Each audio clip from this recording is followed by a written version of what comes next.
Hello my dear students, आज आम अभ्यास कार्य 7.2 आलोचना करवा। हेले ता पूर्वर त्रिभुजर कोण संपर्कित किछि धर्म विषय आम आलोचना करवा।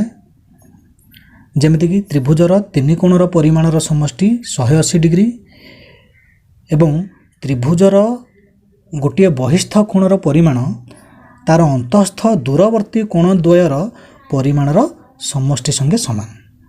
यही दुईटी धर्म विषय आलोचना करवा। बी ए रश्मि बी सी रश्मि कोण ए बी सी गठन करछंती। ए कोण ए बी सी रो दुईटी बाहु, गोटे हला बी ए रश्मि अन्यटी होची बी सी रश्मि।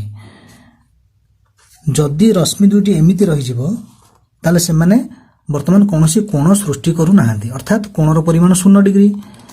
वर्तमान 0 डिग्री रो अधिक हला, बढ़ी बढ़ी चलला। वर्तमान कोणर परिमाण केते 90 डिग्री। वर्तमान 90 डिग्री रो अधिक हला, अर्थात स्थूल कोण हला, बढ़ी बढ़ी चलला। वर्तमान कोणर परिमाण केते? वर्तमान कोणर परिमाण 180 डिग्री। कहीं कारण एमिति थला हला 90 डिग्री। ठीक एई ठारू एई रश्मिटी एइठी अछि। वर्तमान जदि एमिति रही जिवो से पुनः गोटे 90 डिग्री हो, 90 डिग्री 90 डिग्री हो 180 डिग्री। ताले ए बी ए रश्मि एवं बी सी रश्मि गोटे सरल रेखार दुई विपरीत रश्मि हो गले। से दुई विपरीत रश्मिर साधारण आद्य बिंदु होची बी। यह होची बी ए रश्मि, एटा होची बी सी रश्मि। बी ए रश्मि और बी सी रश्मि द्वारा आमर एसी सरल रेखा गठन हेछि। ताले वर्तमान एठी कोण 180 डिग्री। यह हेउची त्रिभुज एबीसी। ए त्रिभुज एबीसी रो सी बिंदु ठारे गोटे बहिस्थ कोण हेउची कोण एसीपी। त्रिभुजर कोण कहिले आमे तार अंतःस्थ कोण को बुझिथाउ। त्रिभुजर कोण संख्या केते 3, अर्थात तार तीनोटी अंतःस्थ कोण रहिछि। ए एबीसी त्रिभुजर मध्ये तीनोटी अंतःस्थ कोण रहिछि। कोण कोण? गोटे हेउची कोण ए, एटा होची कोण ए, गोटे होची कोण बी एवं अन्यटी होची कोण सी। एक सी शीर्ष बिंदु ठारे बहिस्थ कोण कोण एसीपी एवं जो कोण सी, ए दुईटी जाक कोण सन्निहित कोण। कोण ए और कोण बी ए बहिस्थ कोण एसीपी रो अंतःस्थ दूरवर्ती दुईटी कोण। त्रिभुजर गोटे बहिस्थ कोणर परिमाण तार अंतःस्थ दूरवर्ती कोण दुईटीर परिमाणर समष्टि संगे समान। अर्थात कोण एसीपी रो परिमाण कोण ए रो परिमाण प्लस कोण बी रो परिमाण। गोटे परीक्षा करी देखिबा।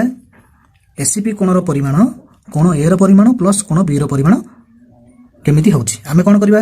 प्रोट्रैक्टर सहायरे कोण एसीपी रो परिमाण मापि दबा एवं प्रोट्रैक्टर सहायरे ए कोण ए रो परिमाण और कोण बी रो परिमाण मापिबा। ए कोण ए रो परिमाण सहित कोण बी रो परिमाण जोग कले ता निश्चित भाव में एसीपी कोणर परिमाण संगे समान हबो। तले सेथरो मध्ये हम जानि परिबा जे measurement of angle ACP is equal to measurement of angle A plus measurement of angle B. अर्थात एसीपी कोणर परिमाण समान कोण ए रो परिमाण प्लस कोण बी रो परिमाण। आउ केमिति जानि परिबा?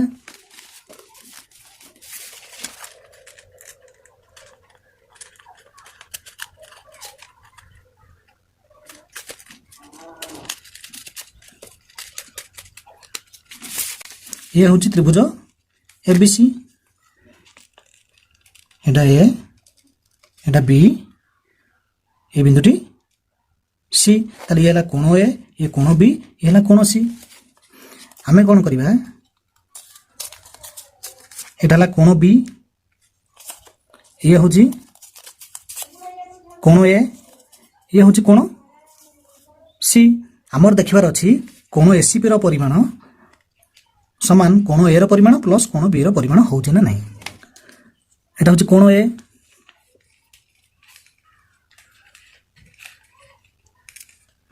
ଏ ସି ଶୀର୍ଷ ବିନ୍ଦୁଠାରେ ଲଗେଇ ଆମେ ରଖିବା। ଏଟା ହେଉଛି କୋଣ ବି। ଆମେ ଦେଖିଲେ କୋଣ ଏ ସି ପି ର ପରିମାଣ ଯାହା, ଏ କୋଣ ଏ ପ୍ଲସ୍ କୋଣ ବି ର ପରିମାଣ ସେଇଆ। कोण एसीपी ର परिमाण जहाँ कोण ए ର परिमाण प्लस कोण बी ର परिमाण ठीक से होची। अच्छा त्रिभुजर तीन कोणर परिमाण समष्टि केते देखिबा। अच्छा एटे कोण ए ର परिमाण कोण बी ର परिमाण मिसिची, ये होची कोण सी ର परिमाण। गोटे निर्दिष्ट बिंदु रे हमें तीनोटी जाक कोणर शीर्ष बिंदु रखिक देखिले देखिले कोण होची पूरा सीधा रहीगला अर्थात 180 डिग्री। ताले त्रिभुजर तीन कोणर परिमाणर समष्टि 180 डिग्री। এই কোণ সি ର ପରିମାଣ ପ୍ଲସ୍ এই କୋଣ ସି ର ପରିମାଣ ପ୍ଲସ୍ ସି ଠାରେ ଅଙ୍କିତ ବହିଷ୍ଠ କୋଣର ପରିମାଣ ର ସମଷ୍ଟି କେତେ ହେବ? ସିଏ ମଧ୍ୟ 180 ଡିଗ୍ରୀ ହେବ। ତାହେଲେ କୋଣ ସି ର ପରିମାଣ ପ୍ଲସ୍ କୋଣ ଏସିପି ର ପରିମାଣ ସମାନ 180 ଡିଗ୍ରୀ, କାରଣ ପୁରା ସିଧା ରହୁଛି। 1 ନମ୍ବର ପାର୍ଶ୍ୱସ୍ଥ ଚିତ୍ରରେ ଦେଖୁଥିବା ବହିଷ୍ଠ କୋଣ ଗୁଡ଼ିକର ନାମ ଲେଖ। ତାହେଲେ ଏଇ ଯେଉଁ ଚିତ୍ର ରହିଛି ଏଇ ଚିତ୍ରରେ ରହିଥିବା ବହିଷ୍ଠ କୋଣ ଗୁଡ଼ିକର ନାମ ଆମେ ଲେଖିବା। କ'ଣ ସେ ବହିଷ୍ଠ କୋଣ ଗୁଡ଼ିକ? କୋଣ ବି ଏ ଏକ୍ସ।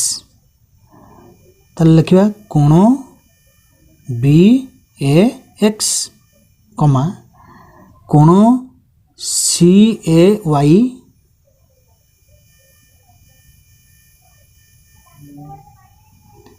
ଆଉ ଗୋଟିଏ ବହିଷ୍ଠ କୋଣ ରହିଛି।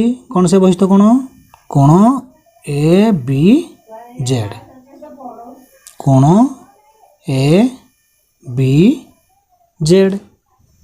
2 नंबर गोटे त्रिभुजर मोट केते गोटी बहिष्ठ कोण अंकन संभव? उत्तर हेउची गोटे त्रिभुजर मोट 6 गोटी बहिष्ठ कोण अंकन संभव। आमे तीनोटी सरल रेखा अंकन करिबा। जेमिति तीनोटी सरल रेखा गोटे त्रिभुज गठन करुथिबे। गोटे सरल रेखा, दुईटी सरल रेखा, तीनोटी सरल रेखा। ए बिंदुटी होची ए बिंदु, ए बिंदुटी होची बी बिंदु, ए बिंदुटी होची सी बिंदु। ताले ए होची एबीसी त्रिभुज। ए एबीसी त्रिभुजर ए शीर्ष ठारे एटा होची गोटे बहिष्ठ कोण, एटा मध्ये गोटे बहिष्ठ कोण। एठी दुईटी बहिष्ठ कोण हला, एठी सेमती एहा गोटे बहिष्ठ कोण, एटा गोटे बहिष्ठ कोण, एठी मध्ये दुईटी बहिष्ठ कोण। सी शीर्ष बिंदु रे एटा गोटे बहिष्ठ कोण, एटा गोटे बहिष्ठ कोण। ताले 6टी बहिष्ठ कोण अंकन संभव। एई जो कोण रहुची ए त्रिभुजर बहिष्ठ कोण रे गणति हुए नाही। त्रिभुजर बहिष्ठ कोण किए?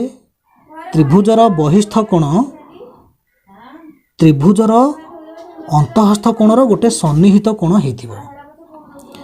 एई कोणटी त्रिभुजर अंतःस्थ कोणर सन्निहित कोण नुहे। ठीक सेमती एई कोणटी त्रिभुजर अंतःस्थ कोणर सन्निहित कोण नुहे। एई कोणटी मध्य त्रिभुजर अंतःस्थ कोणर सन्निहित कोण नुहे। अंतःस्थ कोण कहले तार भीतर कोण तीनोटी की बुझाए। त्रिभुजर तीनोटी अंतःस्थ कोण रही। एबीसी त्रिभुजर तीनोटी अंतःस्थ कोण किए? कोण ए, कोण बी, कोण सी। त्रिभुजर बहिष्ठ कोण त्रिभुजर गोटे अंतःस्थ कोणर निश्चित भाव में सन्निहित कोण हेतिबो। 3 नंबर निम्नस्थ प्रत्येक चित्र रे देखुथिबा त्रिभुजर दुईटी कोणर परिमाण दिया जाइछि एवं गोटे बहिष्ठ कोण दर्शा जाइछि। उक्त बहिष्ठ कोणर परिमाण निर्णय कर। करे बहिष्ठ कोण होछि कोण एसीपी। ताले मेजरमेंट ऑफ एंगल एसीपी अर्थात एसीपी कोणर परिमाण समान तार अंतःस्थ दूरवर्ती कोण दुईटर परिमाणर समष्टि संगे समान। ताले एसीपी कोणर अंतःस्थ दूरवर्ती कोण दुईटर परिमाण होची 58 डिग्री आ गोटे होची 52 डिग्री। ताले कोण एसीपी परिमाण समान measurement of angle A plus measurement of angle B अर्थात ए कोणर परिमाण प्लस बी कोणर परिमाण समान ए कोणर परिमाण होची 52 डिग्री प्लस बी कोणर परिमाण होची 58 डिग्री समान 110 डिग्री। ख ख चित्र रे बहिस्थ कोण होची कोण EFQ ए EFQ कोणर परिमाण कोण EFQ रो परिमाण समान कोण D रो परिमाण प्लस कोण E रो परिमाण समान 88 डिग्री प्लस 64 डिग्री समान ताले 88 डिग्री 64 डिग्री जोग कले ये 8 डिग्री 4 डिग्री मिसला 12 डिग्री 8 के 9 6 15 ताले 152 डिग्री। ग रे बहिस्थ कोण होची कोण FER ताले कोण FER रो परिमाण समान कोण F रो परिमाण प्लस कोण G रो परिमाण समान कोण F रो परिमाण होची 106 डिग्री प्लस कोण G रो परिमाण 35 डिग्री 141 डिग्री। घ घ चित्र रे LKS होची बहिस्थ कोण LKS कोण मेजरमेंट ऑफ एंगल LKS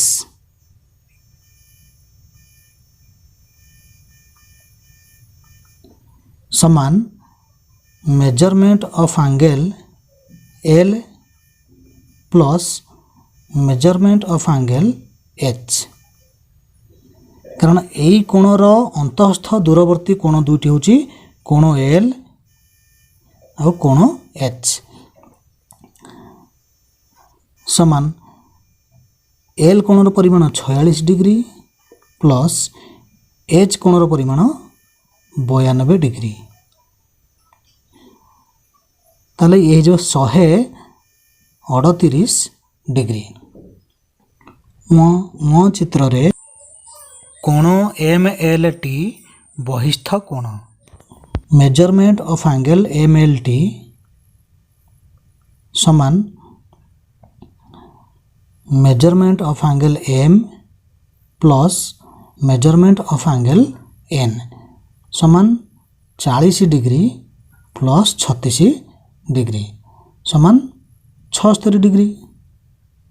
च रे कोण ZXV होची हमर बहिस्थ कोण ताले measurement of angle ZXV is equal to measurement of angle Z plus measurement of angle Y ताले measurement of angle Z plus measurement of angle Y समान 36 डिग्री प्लस 64 डिग्री समान 100 डिग्री। 4 नंबर पार्श्वस्थ चित्र रे त्रिभुज ABC रो कोण B और बहिस्थ कोण PAC रो परिमाण यथाक्रमे 75 डिग्री और 112 डिग्री कोण C रो परिमाण को x डिग्री रूपे सूचित करा जायछि x रो मूल्य निर्णय कर। बहिस्थ कोण PAC रो परिमाण केते हबो ए B कोण रो परिमाण प्लस C कोण रो परिमाण मान हेबो PAC कोण रो परिमाण कोण B रो परिमाण प्लस कोण C रो परिमाण दिस इंप्लाइज PAC कोण रो परिमाण केते 112 डिग्री 112 डिग्री समान कोण B रो परिमाण देछि 75 डिग्री प्लस कोण C रो परिमाण x degree this implies 112 degree समान 75 डिग्री प्लस x डिग्री जहाँ ये 75 डिग्री प्लस x डिग्री समान 112 डिग्री ସେଇଆ बर्तमान x डिग्री केते बाहर करबा x डिग्री सहित 75 डिग्री जोग हेइ गछि कारण 75 डिग्री रो बाम पार्श्व रहिछि प्लस किछि चिन्ह नाही अर्थात प्लस तले आकु जदि हम समान रो दक्षिण पार्श्व को नेबा ता हेइ जिवो माइनस कारण दुईटी संख्या को जोग कले एटा होछि तार जोगफल तले जोगफल रु गोटिए संख्या वियोग कले अन्य संख्याटी बाहरिबो तले 112 डिग्री रु 75 डिग्री वियोग कले x डिग्री केते बाहरी पड़िबो this implies x degree is equal to 112 degree minus 75 degree समान 37 degree this implies x is equal to 37 प्रश्न थला x रा मूल्य निर्णय कर x डिग्री समान 37 डिग्री तले x केते 37 5 नंबर त्रिभुज एबीसी रे कोण बी रो परिमाण कोण सी रो परिमाण रो 2 गुण एही त्रिभुजर ए ठारे अंकित गोटे बहिस्थ कोणर परिमाण 114 डिग्री ताले ए ठारे अंकित बहिस्थ कोणटी अछि कोण सीएडी तार परिमाण 114 डिग्री ताले त्रिभुजटीर प्रत्येक कोणर परिमाण निर्णय कर मने कर त्रिभुज एबीसी रे कोण सी रो परिमाण समान x डिग्री ताले एटा को हम x डिग्री नेले ताले b कोणर परिमाण केते तार 2 गुण 2x डिग्री अतएव मेजरमेंट ऑफ एंगल b अर्थात b कोणर परिमाण समान 2 गुणन मेजरमेंट ऑफ एंगल c समान 2x डिग्री त्रिभुज ABC रो ए ठारे अंकित बहिस्थ कोणर परिमाण केते कोण बी रो परिमाण प्लस कोण सी रो परिमाण दिस इंप्लाइज ए ठारे अंकित बहिस्थ कोणर परिमाण 114 डिग्री तेणु 114 डिग्री समान बी कोणर परिमाण 2x डिग्री प्लस सी कोणर परिमाण x degree this implies 114 degree समान 2x डिग्री रे x डिग्री जोग हबो ताले एठे दुईटी x डिग्री एठे गोटे x डिग्री हबो तीनटी x डिग्री कारण x डिग्री कॉमन जीवो x डिग्री कॉमन गले बंधन भीतर रहबा 2 प्लस 1 कारण एठे x डिग्री 2 सहित गुण नै कि रहिछि एठी x डिग्री 1 सहित गुण नै कि रहिछि ताले 2 plus 1 into x degree Tame 3x degree ताले 114 डिग्री समान 3x डिग्री दिस इंप्लाइज ताले 3x डिग्री हेउछि 114 डिग्री उल्टे की लिखि दबा 3x degree is equal to 114 degree this implies x degree केते 114 डिग्री विभक्त 3 तो 2 ताले ए दुटा गुण नै रहिछि एटा हो संगे गुणफल ताले गुणफल को गोटिए संख्या द्वारा भाग कले अन्य संख्याटी बाहरी पड़िबो ताले 114 डिग्री को हम 3 द्वारा भाग कले x डिग्री बाहरिबो बैठ हम पार्श्व परिवर्तन करिया एटा गुण नै रहिछि ए पार्श्व परिवर्तन कले सेपटे जेंगे हरण हबो ताले x डिग्री समान 114 डिग्री विभक्त 3 11 को 3 द्वारा भाग कले 3 पड़े 3 3 9 बळिला 2 और लेखा 4 24 हैला 3 8 24 डिग्री ताले x डिग्री होची 38 डिग्री अतएव कोण सी रो परिमाण 38 डिग्री कोण बी रो परिमाण 2 गुणन 38 डिग्री समान 76 डिग्री कारण बी कोण रो परिमाण यार 2 गुण संगे समान 2x डिग्री तन 2 गुणन 38 डिग्री समान 76 डिग्री कोण ए रो परिमाण केते 180 डिग्री रु यही दुईटी कोणर परिमाणर समष्टि जति आम वियोग करदेबा बा 180 डिग्री रु आम सीधा सड़क 114 डिग्री वियोग करिया कारण यही दुईटर समष्टि 114 डिग्री यही कोण CAD आउ कोण ए रो समष्टि 180 डिग्री तेणु कोण ए रो परिमाण केते हबो 180 डिग्री माइनस 114 डिग्री समान 114 रे 6 जोग कले 120 आ 60 जोग कले हबो 180 तेणु एटा हबो 66 डिग्री 6 नंबर पार्श्वस्थ त्रिभुज ABC रे AC is equal to BC तने दुईटी बाहुर दैर्घ्य समान अछि AC जेति कि BC सेति कि बहिस्थ कोण ACP रो परिमाण 160 डिग्री हेले कोण B और कोण ए रो परिमाण निर्णय कर जो ABC रे AC is equal to BC this implies कोण B रो परिमाण समान कोण ए रो परिमाण AC is equal to BC सेथि पई एई उभय बाहुर सम्मुखीन कोण दुईटर परिमाण सामान हम एसी बाहुर सम्मुखीन कोण हो कोण बी बीसी बाहुर सम्मुखीन कोण हो कोण ए तेणु कोण बी परिमाण कोण ए परिमाण संगे समान मनकर कोण ए परिमाण x डिग्री दिस इम्प्लाइज कोण बी परिमाण x डिग्री हम आमे जानू ए कोण ए परिमाण प्लस कोण बी परिमाण केते हम ए कोण एसीपी परिमाण संगे समान हम कारण त्रिभुजर गोटे बहिस्थ कोणर परिमाण तार अंतस्थ दूरवर्ती कोण दुईटर परिमाणर समष्टि संगे समान ताले आमे जानू कोण ए परिमाण प्लस कोण बी परिमाण समान कोण एसीपी परिमाण this implies x degree plus x degree समान 160 degree this implies 2x degree is equal to 160 degree this implies x degree केते ए 2 गुण नहीं रही सेपट गले हरण हो 160 डिग्री विभक्त 2 समान 80 डिग्री अतएव measurement of angle A is equal to measurement of angle B is equal to 80 degree.